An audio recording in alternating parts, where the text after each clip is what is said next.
Right. Yeah, I presented some months ago. Um, I'm fascinated with the idea of authentic assessments, commercial curriculum. I don't want us to become FE colleges, but more and more, especially in the commercial sense, business need students who can both think conceptually and actually do things. I've been recruiting, I've been in commerce for about 25 years, recruiting students, recruiting graduates into business for about 22 years. And this research has been an extension of some previous research, particularly focusing on a particular area. So it's about employer views of assessments and authenticity. I'm going to go through a number of areas, and we're going to take, say, about half an hour. So the rationale for this, there's an overriding focus on employability. We all wish there were more students that would apply and come on open days and talk to us about postgraduate and level 8 study. We all know there isn't. They're all coming here to get a better job. It's about NSS and it's about student satisfaction and reward. It is about accreditation, so it's employment-ready learning. They want that. It has a very strong TEF influence, um, and there is an assessment redesign opportunity in our annual enhancement and revision, and it's about standing out in graduate jobs. Now, what most universities don't realise is that when graduates are being interviewed, the companies, they actually don't really care what university you've been to, and they don't really care what you've studied. That sounds a bit shallow and a bit prosaic. Yes, within a certain subject realm. Um, and I've known this for some time, but it's only through my research that I've really compounded it, and it's been proven. What employers really care about is the assessments. They want to know, yes, you've learned this, but how have you applied it? Have you applied it in a way that's going to be applicable for the company and say for your first couple of years of your graduate job? So some of the pedagogic underpinnings, some recently employability, Hussein and Lou especially, and some of the historical elements, so authors on authentic assessments. Yes, a couple of decades ago, but as a strong basis for authentic assessments and cold and experiential learning.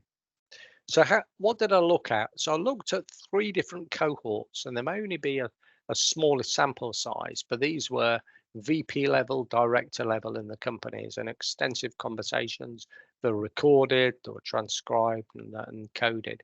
So I looked at SMEs, so people below 250 employees that most of our graduates are going to, overriding statistically, most of our graduates go into SME businesses. And I wanted to look at specifically companies that had employed 5+ graduates. They'd got some experience. So I sourced these, so Business Contacts, Federation of Small Businesses members I do a lot of work with. The second cohort was companies, so right up to corporates, larger than 10,000 employees. Again, 5+ graduates.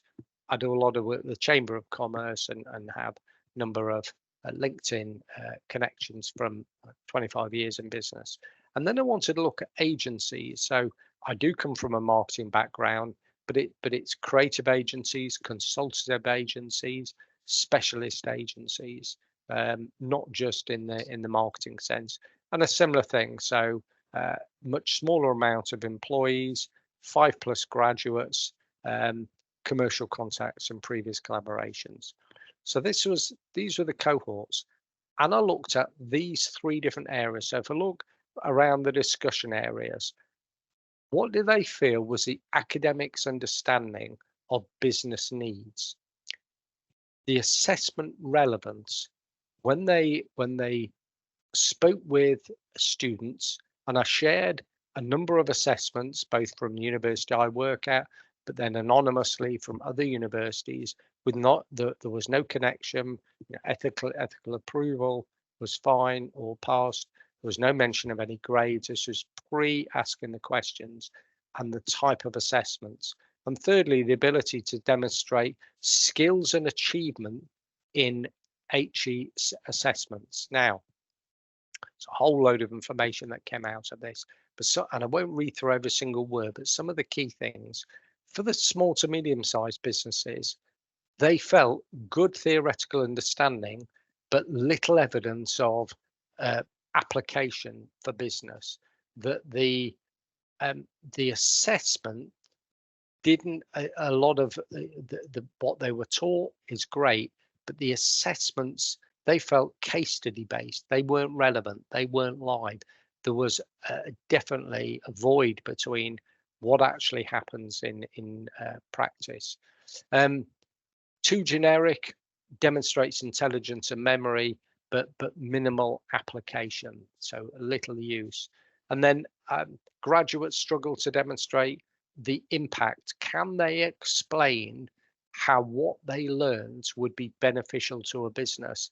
And this kind of reminded me, this made me smile when I heard this from a number of people, because I used to regularly ask to graduates, really bright people, really nice people, but say to them, would never let on that I going back to the 5-6 years, used to work full time for corporates, but 50% fractional at De Montfort. I'd never let that on, but I'd say to them, what part of their learning could fix my problems next quarter? And no one could ever answer. A few people would just talk themselves into a hole, but no one could really answer. And I knew they had the answers. I knew that most of them thought conceptually, thought theoretically. They were great at research in a prosaic way, finding stuff out. You know, if a student had just said that to me, I'd have then tried to ask them to unpack it. But I saw it, and this was cross university, that there was a void in the universities saying, okay, we've learned A, B, C, and X, Y, Z, but let's talk about how this is actually articulated and applied in a real context setting. You know, that the organizations, they don't use those terms, they use these terms, still the same thing, but it's just a different lexicon maybe. So secondly, so the corporates, again, similar thing.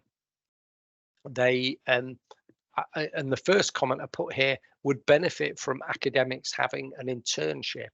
And 2 or 3 people had said this. Why don't we have?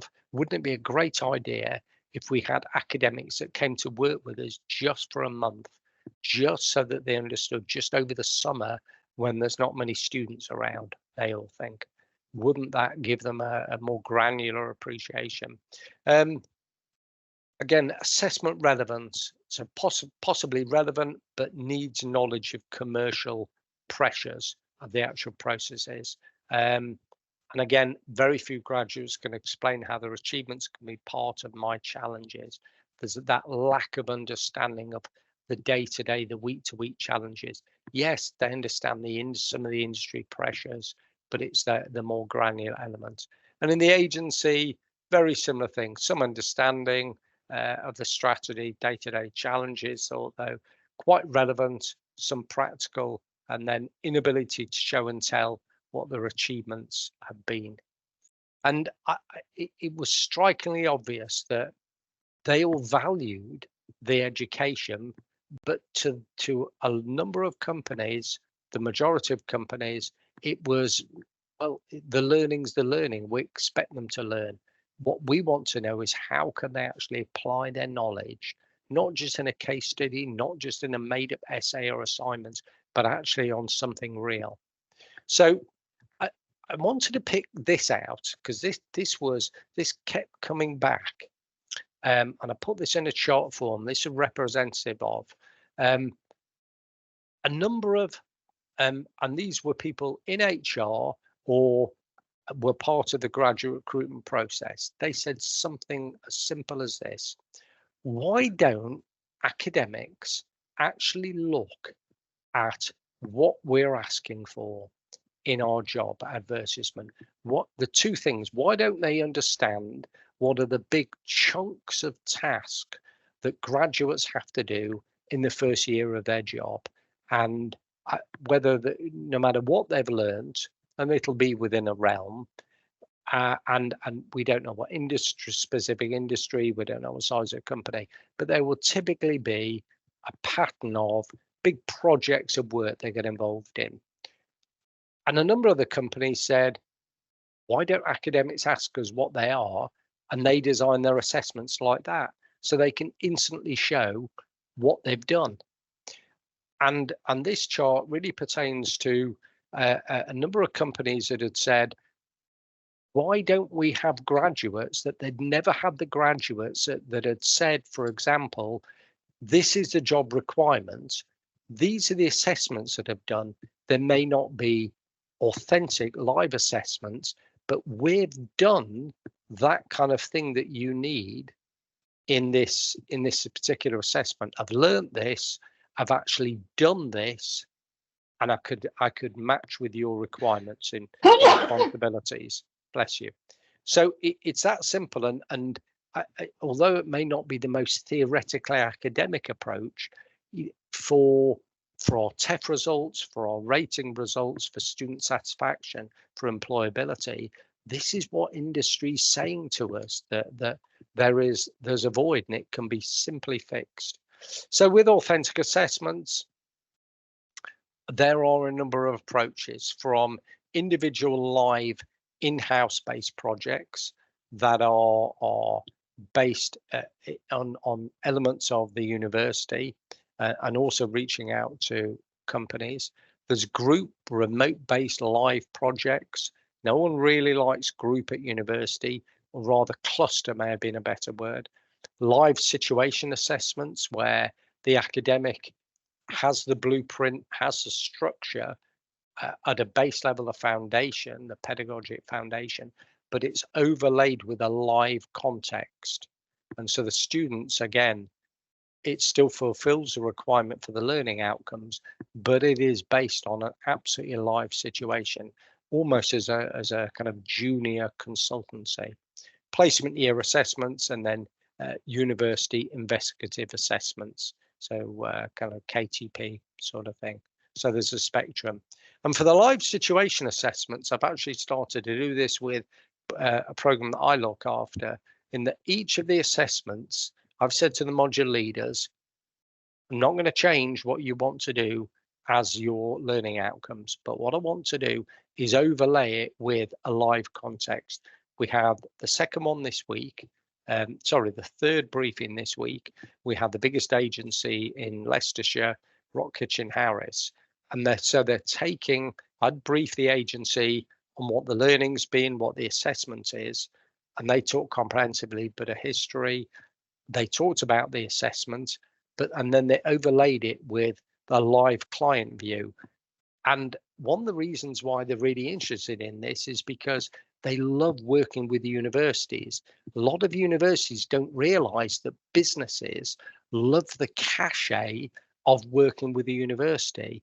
They love being able to tell future prospective clients, we're not just predatory commercial people that are going to try and sell you something. Look how smart we are. There is a veneer of I get authenticity, for a better word. That sounds a bit shallow, but it is. There's a reciprocal benefit on both sides. And I've put here that a simple process. The subject leader connects with each of the modules, with the module leaders, and then liaises with each companies. It doesn't need an incredibly process-centric amount of work. There are placement units, there are people from industry in each university. It merely needs an introduction and setting up the talk. And then achievement portfolio. That I wanted to nearly end on this, that it was screamingly obvious from businesses that ubiquitously said, we don't read CVs. We look at LinkedIn profiles, and no matter how much universities do for their LinkedIn training, and they all said, great across the board university training and the help with LinkedIn, but they said, we can't see what students have done.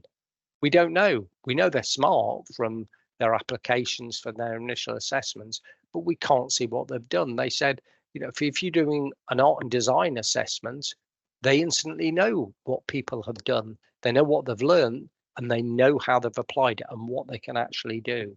In the more commercial or rather non-art design graphic subjects, it's a challenge. A lot of assessments aren't designed in a way that can be just put on LinkedIn, but industry is screaming out for this. And so it is an opportunity again to redesign assessments. So, you know, there is a mixture of some sort of graphics representation, models, some processes, no matter what subject you're doing. And then some three key takeaways that businesses said, and a number of them said, please tell your colleagues about this, David. And some of these people I've known for a number of years. So understand what the major activities your graduates are involved in during the first year of graduate employment. Synthesize your assessments around these areas. So students can say, you want me to do this, I know you do this, I've done this in assessments. Let me tell you the process I've gone through and the achievements I've made. Secondly, design assessments that can be put on LinkedIn accounts. And thirdly, use a live organization of the context for assessments. So keeping that firm pedagogic foundation of the learning outcomes, the theoretical questioning, so it's fixed, but putting the assessment in a real situation. I learned this, I applied it to this, I could do this for you. It's that simple that businesses want.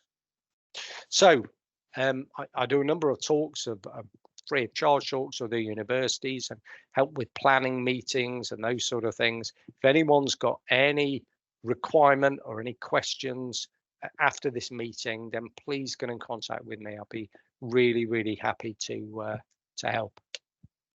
So that's it from me.